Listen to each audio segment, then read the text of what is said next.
మీరు తప్పు కారును నడుపుతున్నారని ఎలా తెలుసుకుంటారు? నేను మీకు ఏ కార్ నడుస్తున్నావని అడిగితే మీరు బ్రాండ్ చెప్పకుండా దాని డెరివేటివ్ను చెబితే అదే సమాధానం. అంటే మీరు ఏది నడుస్తున్నారు అని అడిగితే మీరు చెప్పాలి, నేను GT8 ఆరు నడుపుతాను. మీరు చెప్పరు, నేను టయోటా కూపే నడుపుతాను. సరేనా? ఒక వ్యక్తి ఆస్టన్ మార్టిన్ నడిపితే అతను బయటికి వెళ్లి DB9 నడిపాను అని చెప్పడు. మీరు ఏది నడుపుతాను? నేను ఆస్టన్ మార్టిన్ నడుపుతాను. నేను బెంట్లీ నడుపుతాను. అర్థమయ్యిందా?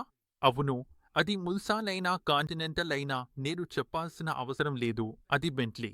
ఇప్పుడు టయోటా సమస్య ఏమిటంటే వారు తమ కార్లను జపాన్లో తయారుచేసి తర్వాత అమెరికాకు ఎగుమతి చేసేవారు. అమెరికన్ వ్యక్తికి అది ఇంతా టయోటానే. అది నమ్మకాన్ని, నాణ్యతను సూచించేది, కానీ అది అంతటా వైభవాన్ని, విలాసాన్ని సూచించేది కాదు. ఒకరోజు వారు ఈ సమస్యను ఎలా పరిష్కరించాలి అని మాట్లాడుకుంటున్నారు. వారు ఈ సమస్య ధరల గురించి అనుకున్నారు.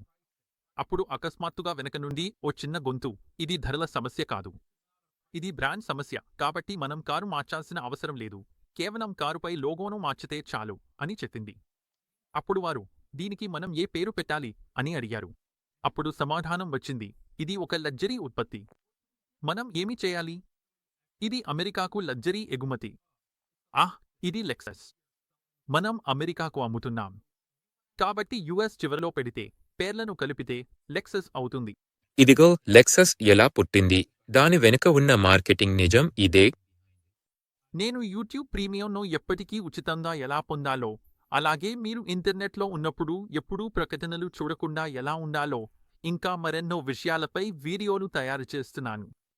కాబట్టి మీరు తదుపరి వీడియోలో ఏమి చూడాలనుకుంటున్నారో క్రింద కామెంట్ చేయండి. సబ్స్క్రైబ్ చేసిన గుర్తుపై క్లిక్ చేసి నోటిఫికేషన్లు ఆన్ చేయడం మర్చిపోకండి. మీరు ఈ వీడియోను షేర్ చేయవచ్చు.